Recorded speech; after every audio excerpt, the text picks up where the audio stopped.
Hey guys, welcome.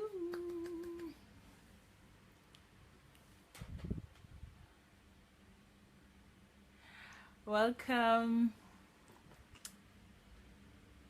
Welcome to another episode.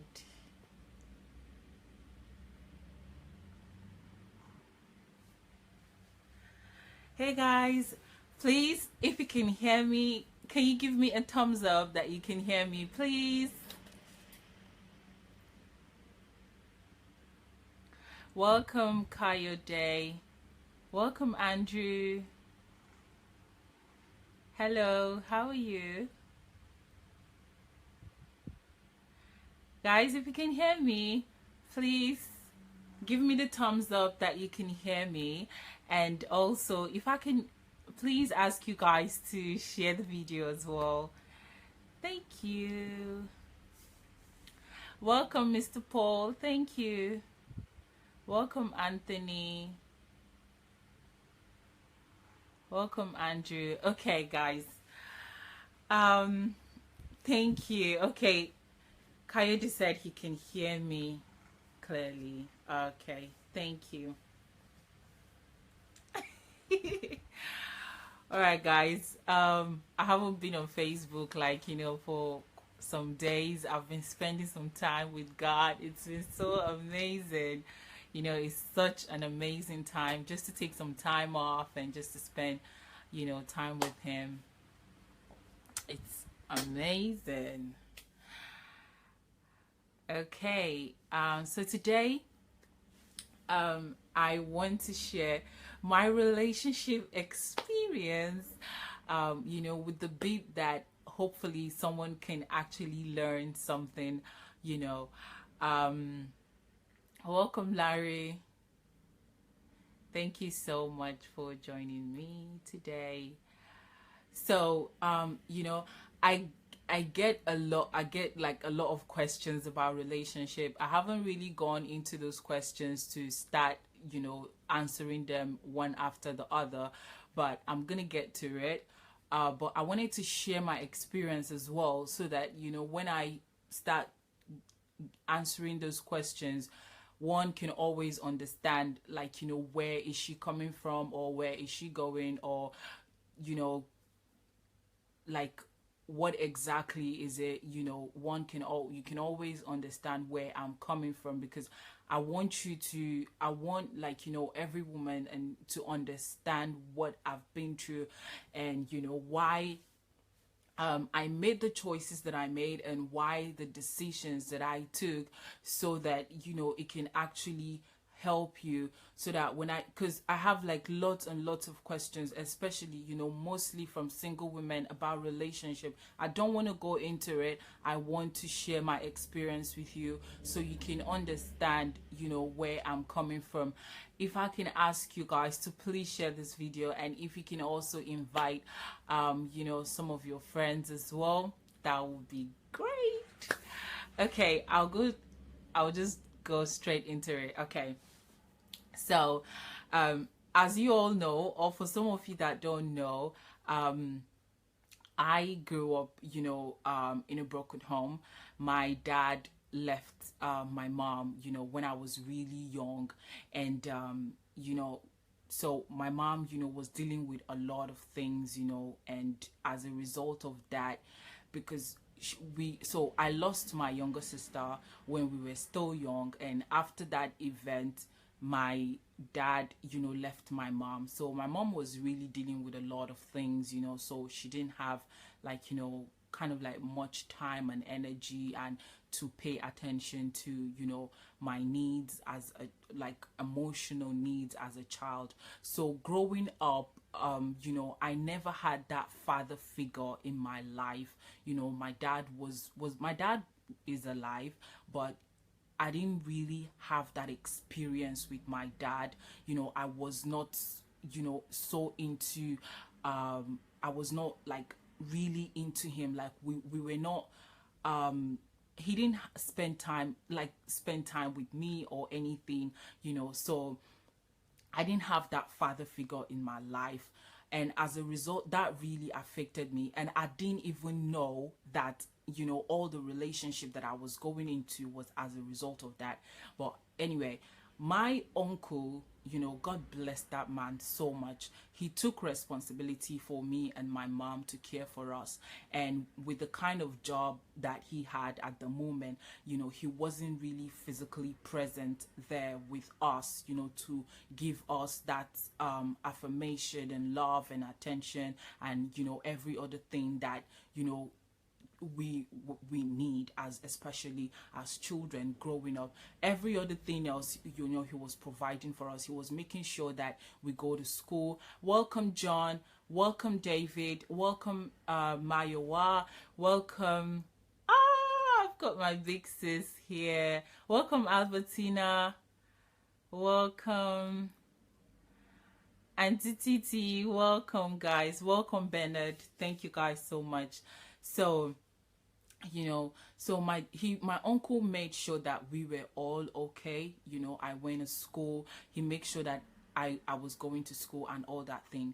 But as a child, especially for a young girl, when a young girl is growing up and she doesn't have that father figure in her life, it can actually affect her. And so listen guys, I started dating at a very young age. I wouldn't even call it dating. I would say I just needed that manly figure in my life. So I entered this relationship with this guy. I think I was about 10 or 11. I've shared that story before, but I want to share it again before I go into answering questions about relationships, because I want every woman to understand where I'm coming from, and for parents as well to really understand, because you might not understand why your daughter is behaving the way she's behaving, or why she can't seem to stay at home and all that kind of thing. Yes, David, at the age of 10 I had a boyfriend when I was 10, trust me. Anyway, it wasn't for me, like it wasn't really anything serious, but because I just have this guy in my life, where we talk and we have a walk around, he tells me, it's just all about hearing that, oh, I love you, you're good enough, you're beautiful. Just those affirmation and that attention from a man was something that I needed. And because as at that time I was with my mom, yes, Auntie Titi, it's not a relationship, I wouldn't even call it. I just needed that man in my life. Even for me personally, I didn't even know that I didn't even know at all that was even the reason. That was what led me. I didn't even know. I just needed that man. And I always say this. I always say this, and I will continue to say this. For a daddyless daughter, the need for love and attention is stronger than any addiction. I don't really care what kind of addiction you want to bring, whether it is drug or anything. For a daddyless daughter, that need for attention, that need for love is really strong, and it can actually push her to do like crazy things. So I was with this guy, and I would just go to him, and it wasn't like we're having sex or anything. There was nothing intimate. We would just sit down and talk and laugh, and he will affirm me, he will assure me, he will keep telling me I'm beautiful, he loves my smile, he loves this, he loves that. So I kind of like love the sound of that. So I was like, okay, this is really good. It's like medication when you take, it's like drugs as well. When you're taking it, you're enjoying it, you're loving the feeling. So for one reason or another, no, not for one reason, I had to go to secondary school. I had to start high school.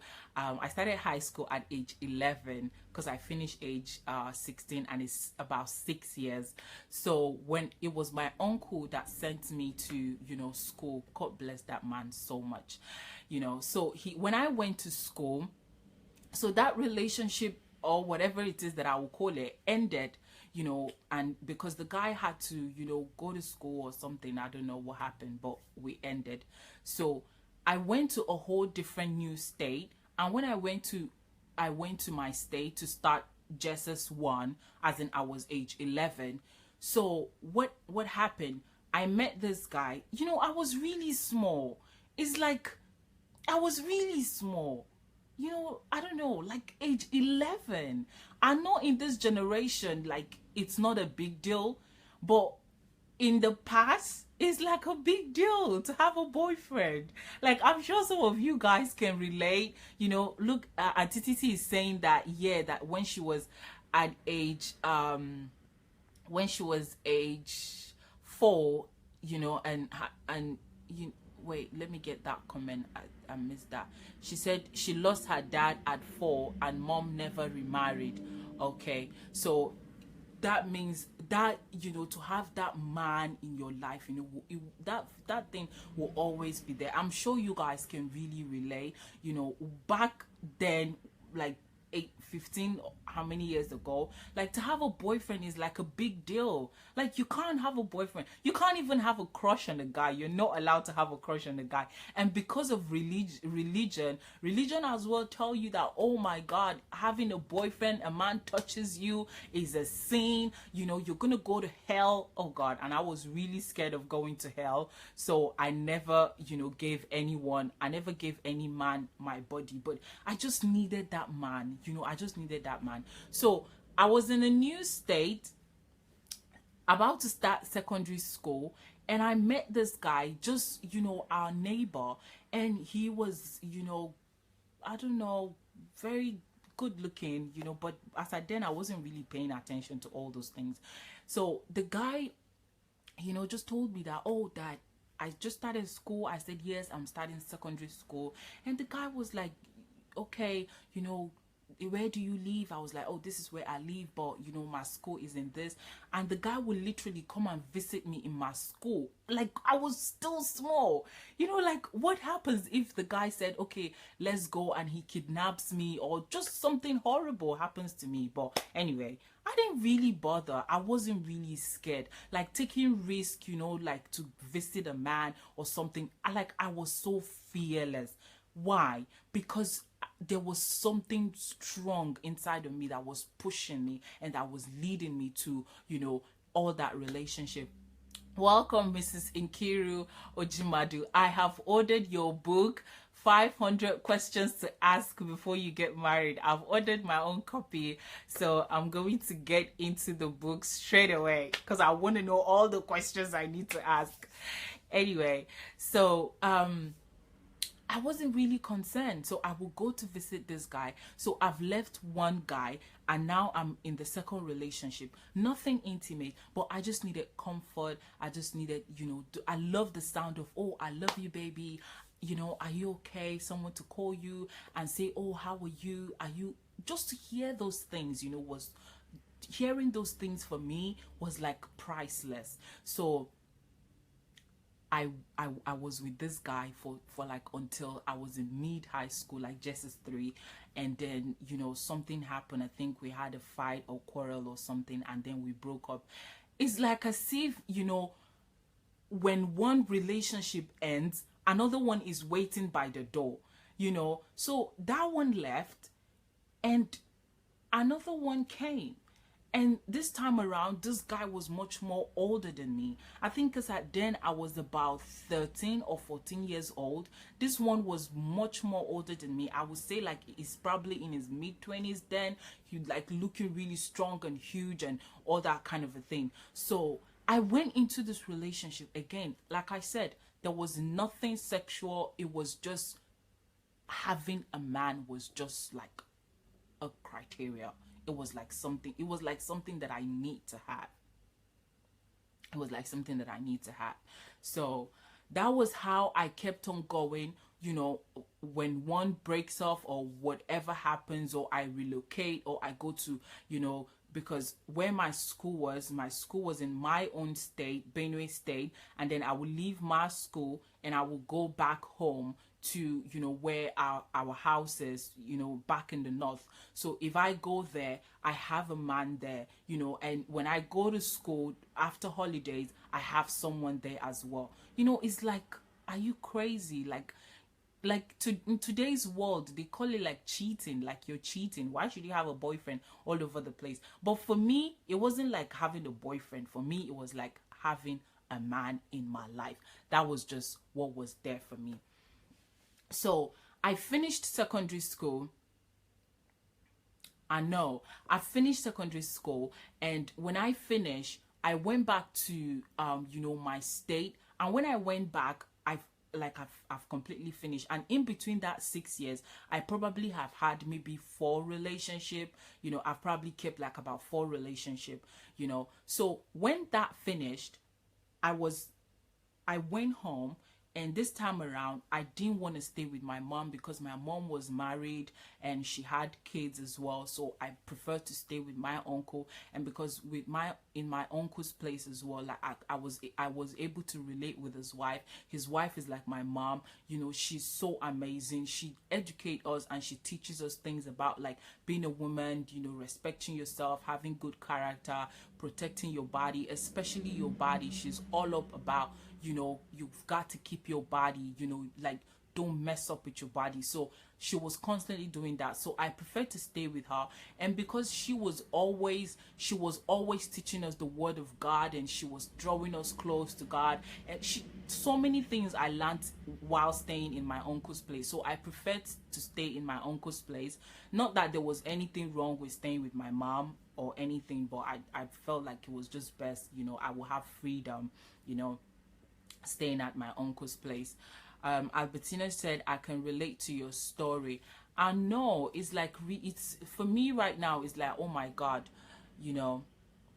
it's really, like when I look at young children, especially when I look at young women today, if you bring like 100 young women that are not staying at home, that have boyfriend all over the place, I can point straight to you that even though their father is at home, their father is not really acting out. For me, I think every father should be a boyfriend to his daughter. Like, be a boyfriend to her.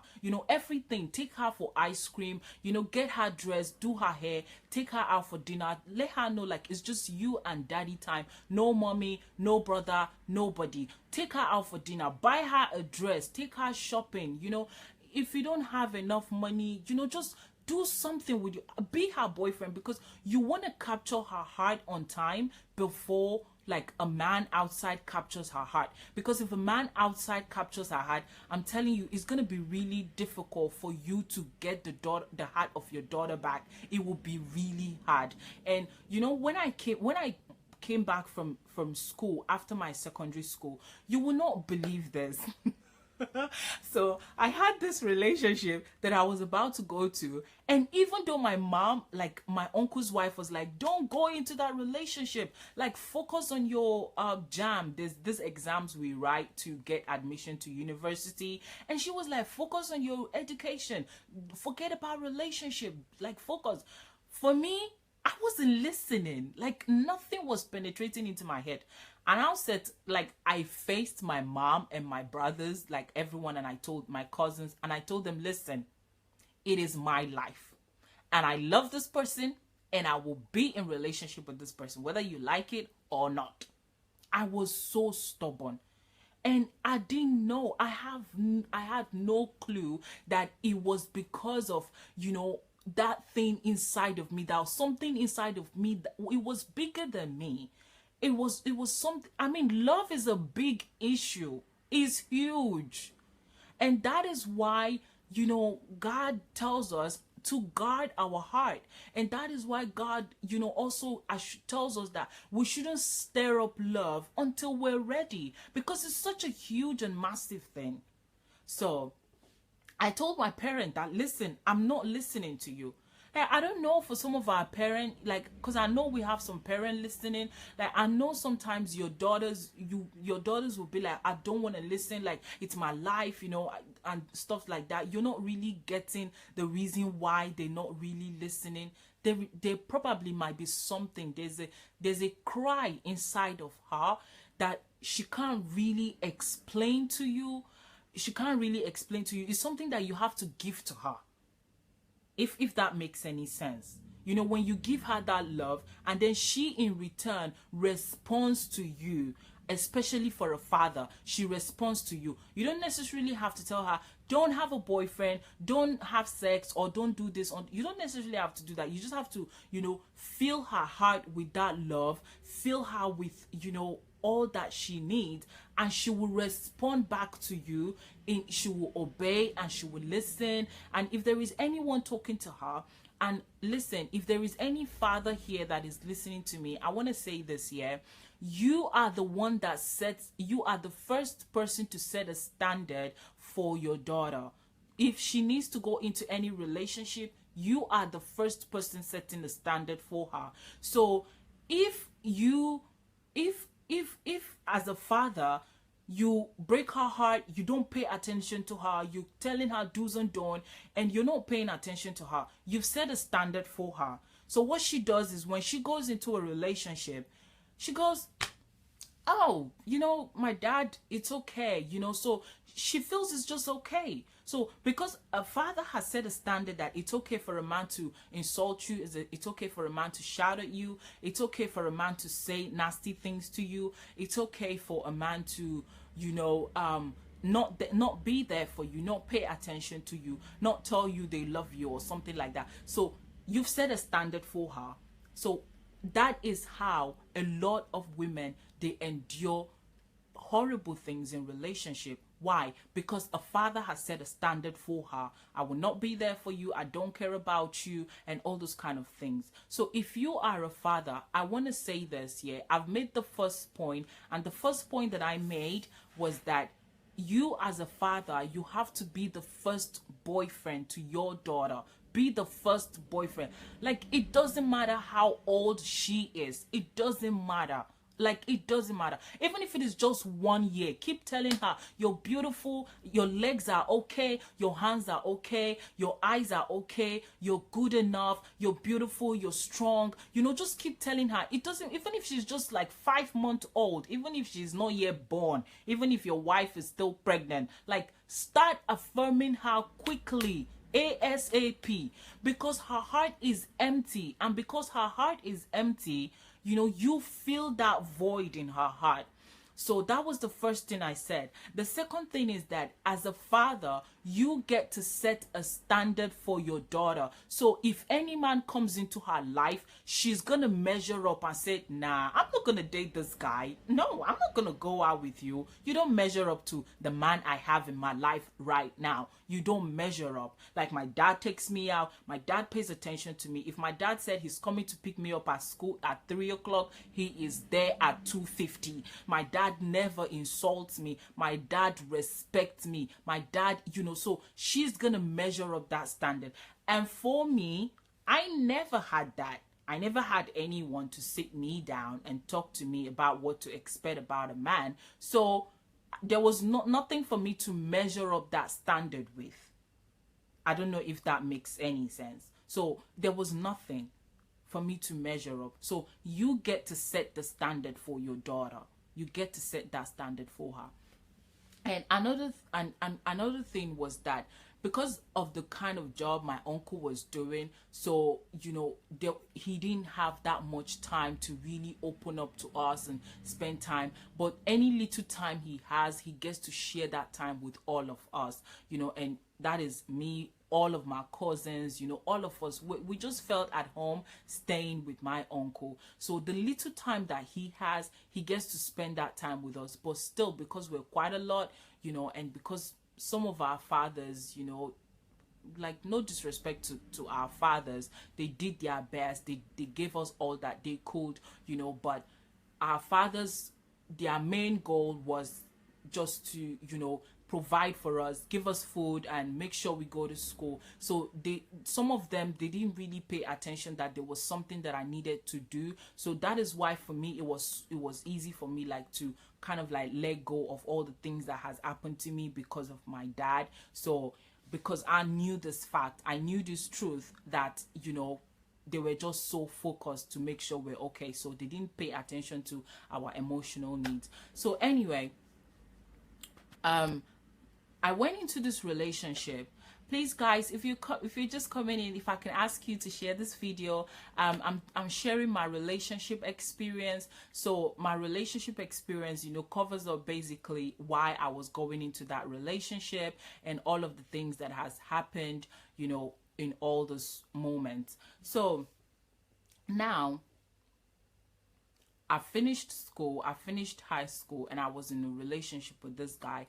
And this guy he was so loving and so caring. So he was just there for me, you know. And I just thank God that all of the relationship that I went to, I would say it's just one or two of them that they were really like abusive and, you know, really horrible to me. But I think most of the guys that I went out with, like, you know, from that young age, they were really nice people. They were so nice to me. I don't know if probably they felt because I was a little child or something, but this guy was really good to me. And he for me was the first person that gave me something that I could look up to as a standard, because he was there for me when he said I will be there, I will be there. And this is the same person that I told my parent that, listen, I'm gonna date this guy whether you like it or not, because I love this guy and I want to be with this guy. So regardless of whatever you think or whatever you say, I'm still gonna go out with him anyway.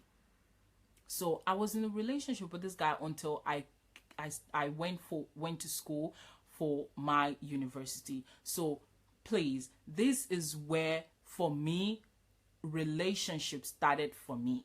For me, everything that I have done so far was like, you know, basically just trying to I wouldn't call it test the waters. I'll mostly say my heart was, that emptiness and that void in my heart was what was pushing me.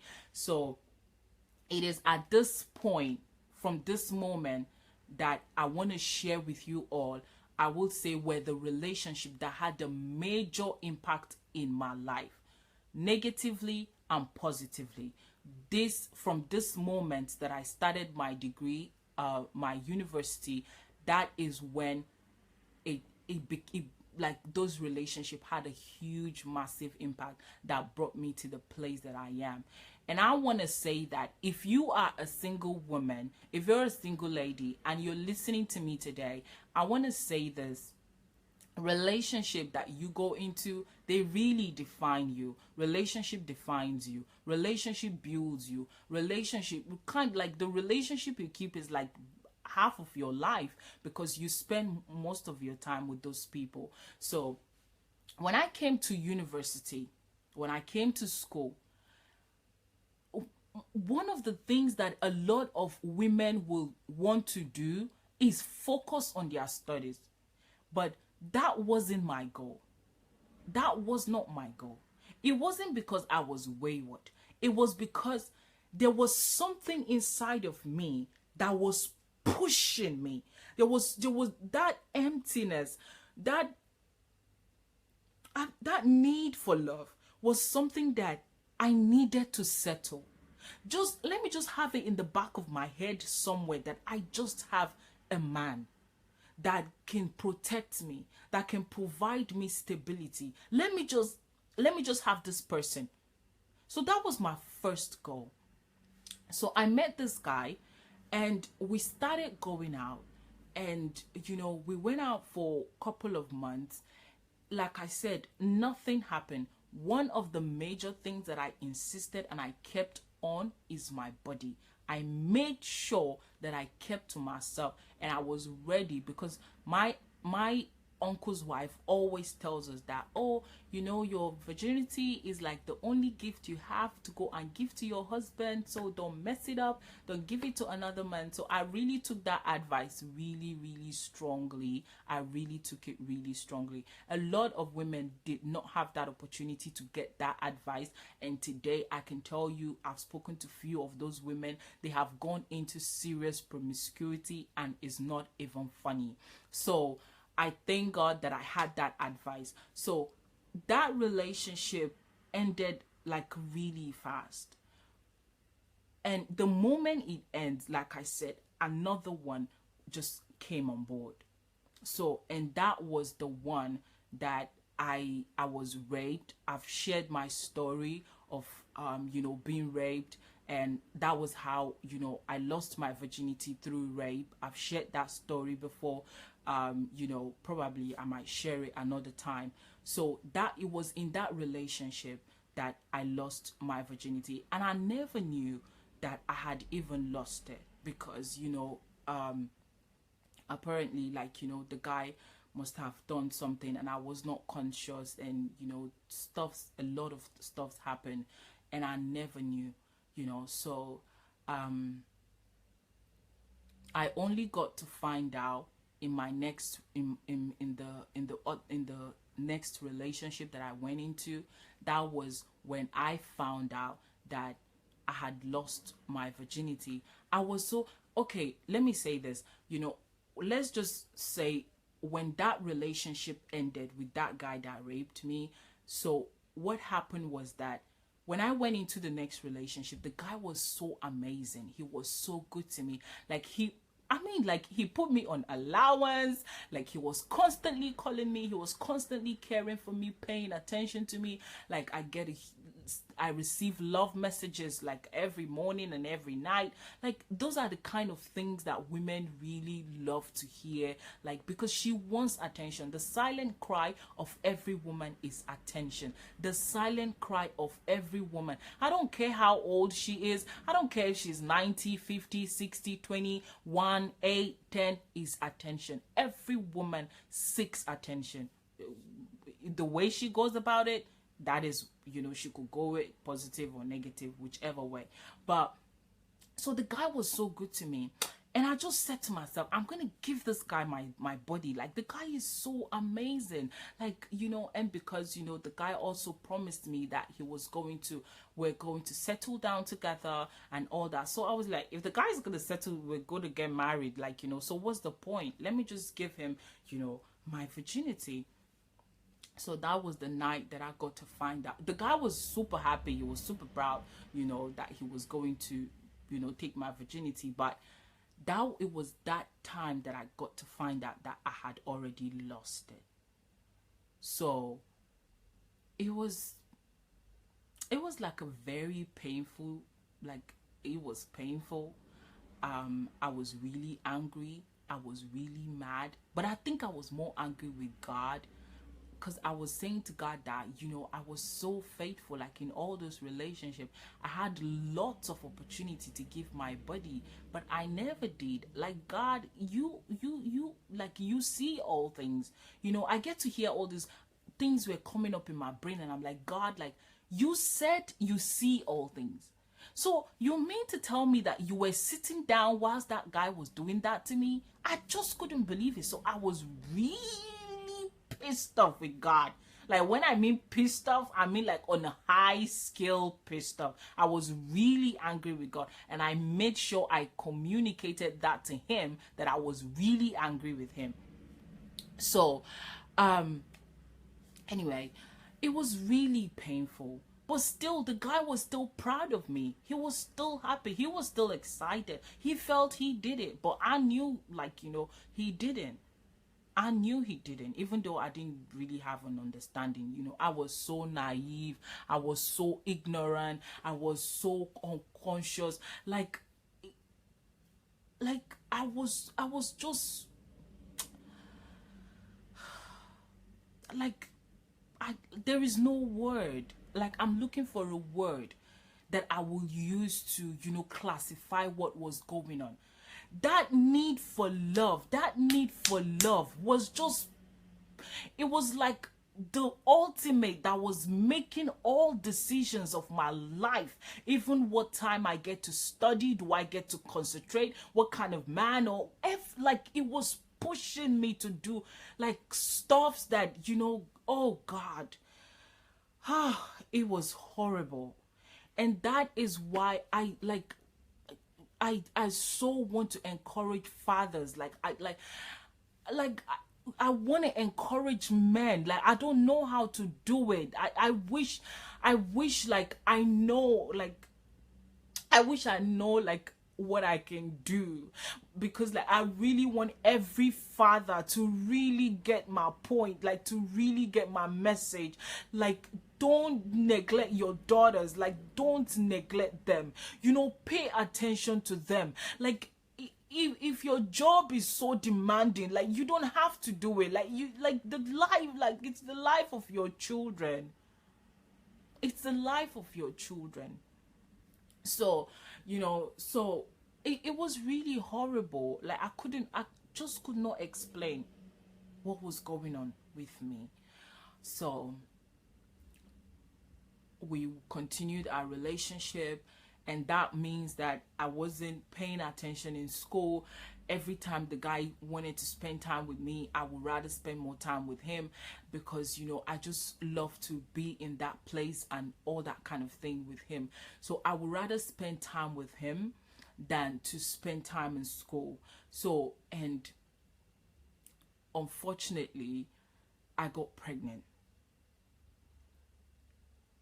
When I got pregnant, already the relationship with this guy was just about to, it was already breaking up. Like, we're already having quarrels and fight, because my studies started becoming intensive, and I needed to pay attention, I needed to focus, but I couldn't, you know, focus. I couldn't. So I was like, I want to pay attention to school. And it's like, you need to pay attention to me. Like, it was like, where do I stand? You know, do I go with my needs, or do I go this way, or do I go that way? So the relationship was already on that verge of breaking up when I found out I was pregnant.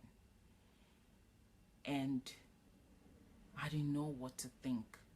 I was like, God, I'm in the middle of studies. Like, in the middle, literally in the middle of my studies.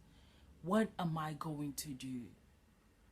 And the guy was like, you know, if I keep this pregnancy, like, there's gonna be lots of issues, like, because he's in school, I'm in school, like, you know, we can't, who's gonna take care of this child? And I'm like, but I have to finish my studies. Like, I have to go to school. Like, how can I go to school? In fact, I'm still a child. How can I have another child? You know, and the most important thing for me was the fact that I was going to lose him. So the fact that I was going to lose him, so I had to, you know, go and do what I had to do. And that almost cost my life, you know, because he abandoned me. And, you know, and I didn't tell anyone, you know, and my family are not here anyway. So I went to the hospital all by myself. And I've also shared that story before. You know, I went to the hospital, and how I almost lost my life, because when I came back home, there was no one to care for me. I was just all by myself, and I locked myself in the house for 2 weeks. I was in the room. I wasn't going anywhere. I was bleeding. I probably have said my last prayer like so many times lying down on that bed. Like, I came face to face like this with death as a result of that. So, you know, but still, I still lost him anyway. The guy still left me, you know, anyway. So I went through all this headache because I wanted to keep the relationship. I wanted to fight for the relationship, but still, I couldn't fight for the relationship because, you know, I had already lost it. So I say this to every single woman, that when you go into any relationship and you begin to compromise, all because you want to save the relationship, you have already lost it. The fact that you have to compromise to keep a relationship, you have already lost it. You've lost it. It is no longer in your hands. So when I recovered from that, after a few months, I think about 2 months, I was strong. I was like, yes, you know, we're ready. Oh my God, you know, no boyfriend, no dating. I'm going to focus on my studies. I will make sure I graduate from university. Oh, I was on fire, like serious fire. I was so focused. I was like, I'm going to be focused and all that kind of thing. But you know what? Yeah, that didn't last. it didn't last because that need for love will always be there. You know, it will always be there. So I went into another relationship. This time around, it wasn't a relationship. I just met this guy, and you know, I think something happened. You know, I got to find out a bad news from home, so I was emotionally like destabilized and all that. So I needed comfort. I needed someone to comfort me. So in the bit of, you know, comforting me, well, that was how I became a single mom. So I got pregnant again, but this time around I had to keep this child. And I'm so grateful for one of my friend. He stays in Nigeria. He has such a huge impact in my life as a guy. You know, he advised me, he encouraged me. He said to me, Elizabeth, like, you know, don't do this, you know, like, because I was like, but this time, like, I want to focus on my studies. Like, it's not about relationship anymore. It's about school. I want to finish my school. Like, let me finish. Like, no, I had to. So, and I was like 10 months away to finish my university, my degree. So you can imagine, you know, it was really tough. I had to be going to school. I was pregnant with all that. The whole of that year was just like, you know, unexplainable. It was, and I was working. I was pregnant, going to school. I was working. It was too much.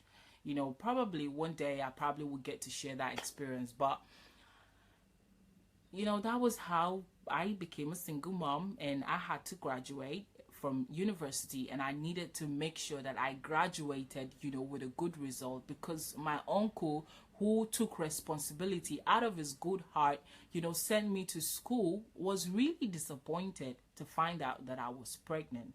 You know, and this time around I was already about 5 months gone before I found out. And that is one of the things that, you know, really had a huge impact in my life. I was not paying attention to myself at all. Like, it's like self-hatred, like as if I hate myself. You know, I was not paying attention to myself. Like, as a woman, like, I mean, like, let's be real. What kind of a woman misses her period for like 3 months and she's not worried? She's not concerned. Like, I was like, up till now, for me, right now, I just feel like it's just God, you know, that is just working out his own plan and everything. It's just God, because there is just no way that could have happened. I mean, talk to me, ladies. I know, like, if you skip 1 month, like, you're already panicking. But for me, like, I was not. And it's horrible. But anyway, that was how I became a single mom. So, and that relationship was so painful. It started well, but it ended really bad. Really bad. It was in that relationship that I wanted to commit suicide, because I was really fed up. I was tired. You know, I was cooking and cleaning, just doing housewife chores and everything.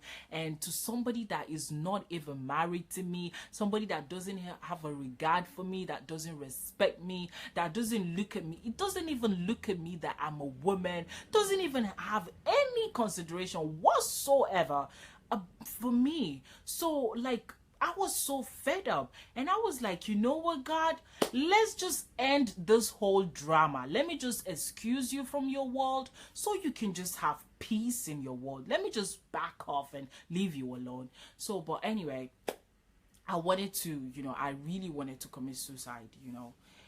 But I thank God that I didn't. I was already losing my mind, because sometimes I find myself walking on the street in the middle of the night. You know, who does that? So I almost lost it. But I thank God, because in that moment where I got fed up, I started crying out to God. And I remembered when I was young, like when my stepmom would really maltreat me, I would take my Bible, I would start reading Psalms, I would be singing Psalms and all that. So I remember that, and I remember the peace that I had every time I was reading the Psalms. So I would pick up my Bible and I would be praying the Psalm.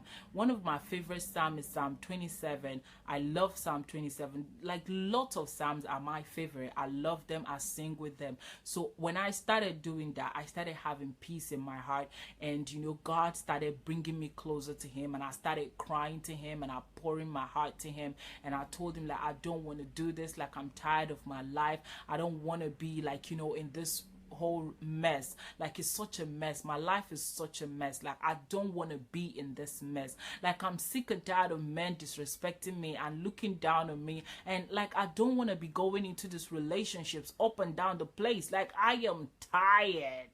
Like, have you ever been tired? Like, you're just fed up. I was fed up.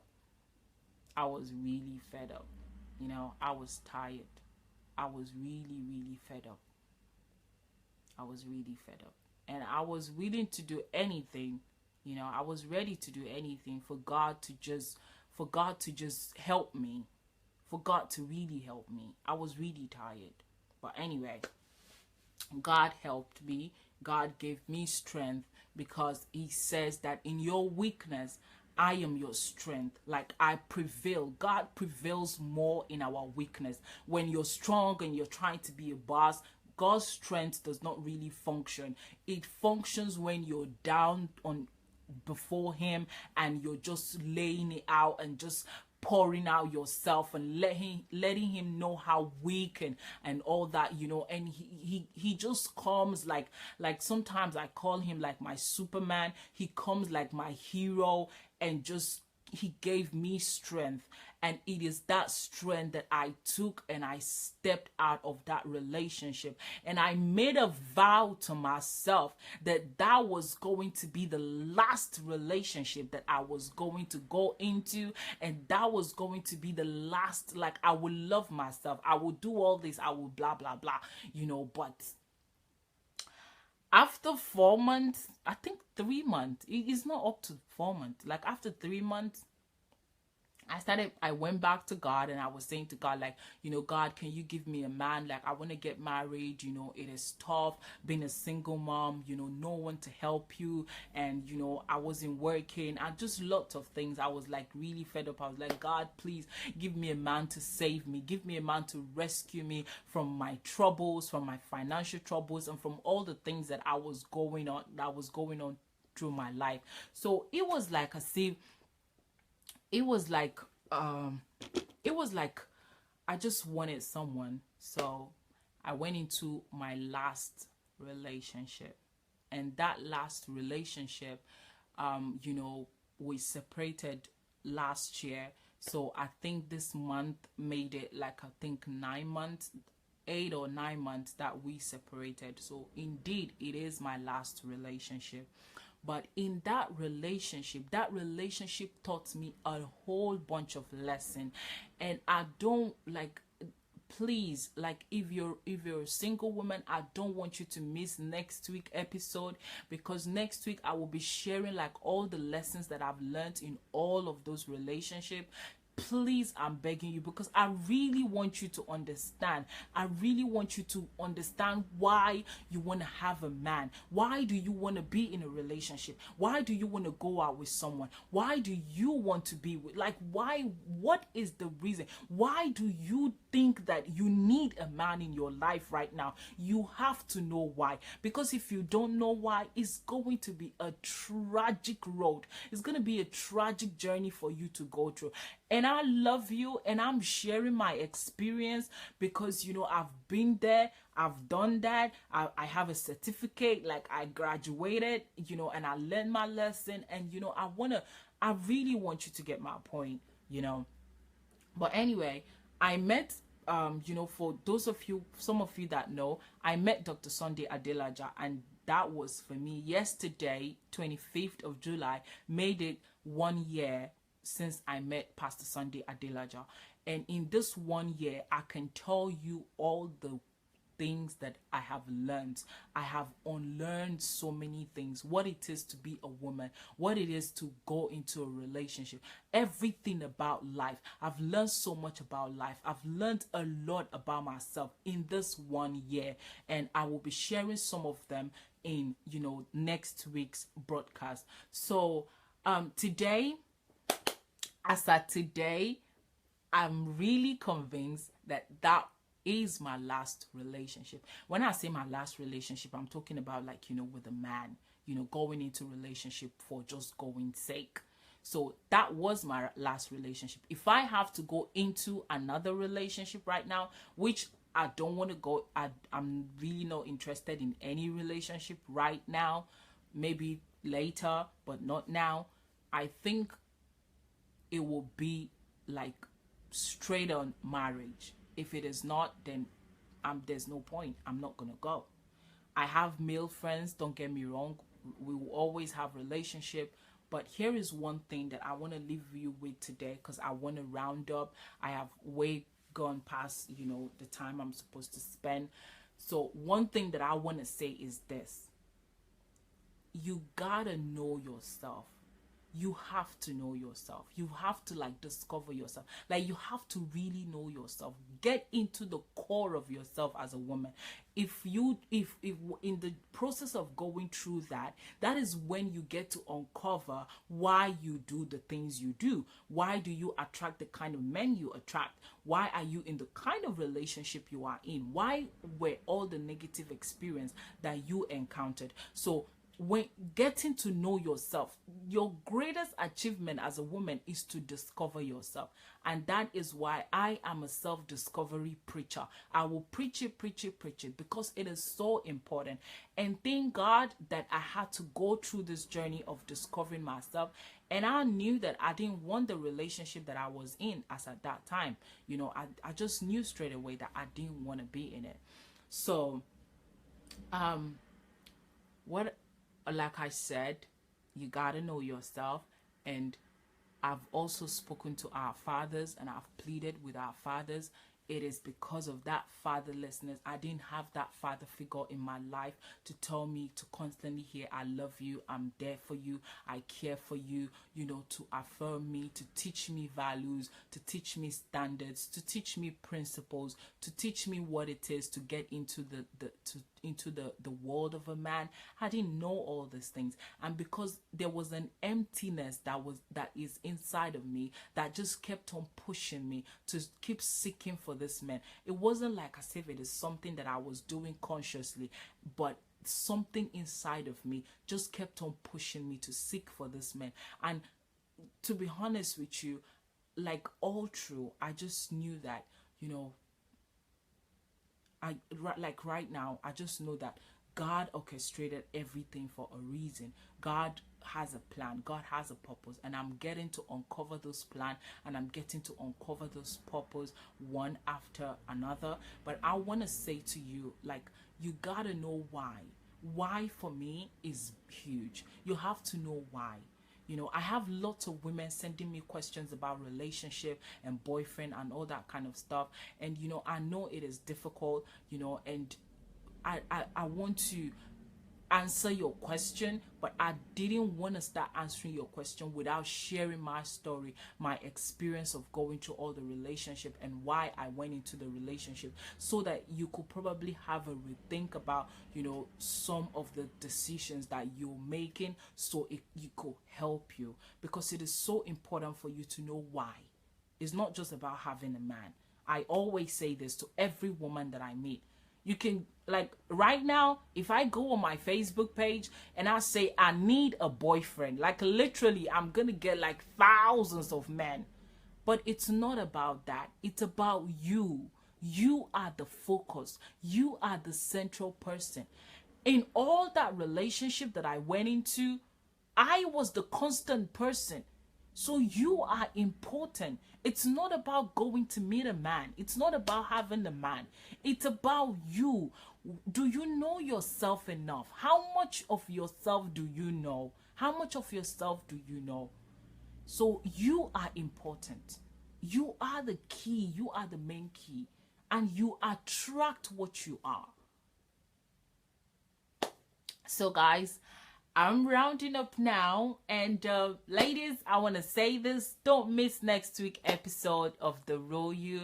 Right now I'm on solitude. I'm just having time with God and having time for myself, you know. So don't miss next week. I will be sharing some of the key lessons that I have learned, you know, in all this relationship. And please share this video. You know, I love you guys, you know, and I want you all to make the right decision. Make the right decision. Everything has its own time. There is a time and season for everything. Honestly, there is a time and season for everything. Okay. Mr. John, thank God for your life, Liz. Yeah, I'm so grateful to God right now. Like, I'm loving myself, I'm loving my life. I don't care what I've been through. Like, my past is gone. I've picked out the lesson, and I want to use this lesson to bless the life of women. I don't condemn myself anymore. I'm no longer ashamed of what I've been through, and that is why, you know, I can share it. I'm no longer ashamed of it, you know, because I know that everything happens for a reason. Everything that God does, you know, has a reason. But I don't want you to make the mistakes that I've made. I don't want you to make that mistake, because, you know, it is easy for you to, like, sometimes you probably might not make it. Albertina said, wow, God kept you for a purpose and he knew your innocence. Yeah, that is another thing. You know, God knew, like, God was so faithful, because when I think about those times that I used to go and see those men, like, all by myself in the house, they could have raped me. Something horrible could have been done to me. But, like, because God saw me, and that is why now I'm not mad at God anymore, because he has opened up my eyes to really show me that, daughter, I have a reason, and I want you to know that I've been holding your hand and I've been going along all this journey with you. So you were never alone. I was with you. Even those times where you felt like you wanted to give up, I was still there with you. So God is assuring me every single day. Like, I have like 2 journal. One is already finished because of affirmation. God is affirming me every day, showing me his love, showing me how much he cares for me, you know. And like, God's love is amazing, and I cannot wait to, you know, do a series on how you can increase your intimacy with God as a woman. So thank you guys so much. Thank you, Mr. Craig. Mr. Craig said, well done, Liz. Your story is very important. Keep it up. Thank you so much, sir. I really appreciate it. Thank you guys so much. I'll see you all next week, 1 p.m. And please share this video. If you know any woman that this video is going to bless her, you know, please share this video with her. And one last thing that I want to say is, if you've been through the things that I've been through, I want to beg you, don't condemn yourself. Don't be ashamed of yourself. Like, don't live in condemnation. Like, God loves you. Whatever it is that you've been through, it's an event that has taken place in your life. And I want to assure you that you have the power to create new events for yourself that will supersede whatever that has happened to you in the past. Don't condemn yourself. Until I see you guys next week, be real, be yourself. And I love all our fathers. I love you guys so much. And I pray that God will continue to give you all the grace, the strength, and the wisdom to raise us women, to raise us with the right values and everything that we need. Thank you guys so much. And I'll see you guys next week. Bye, everyone.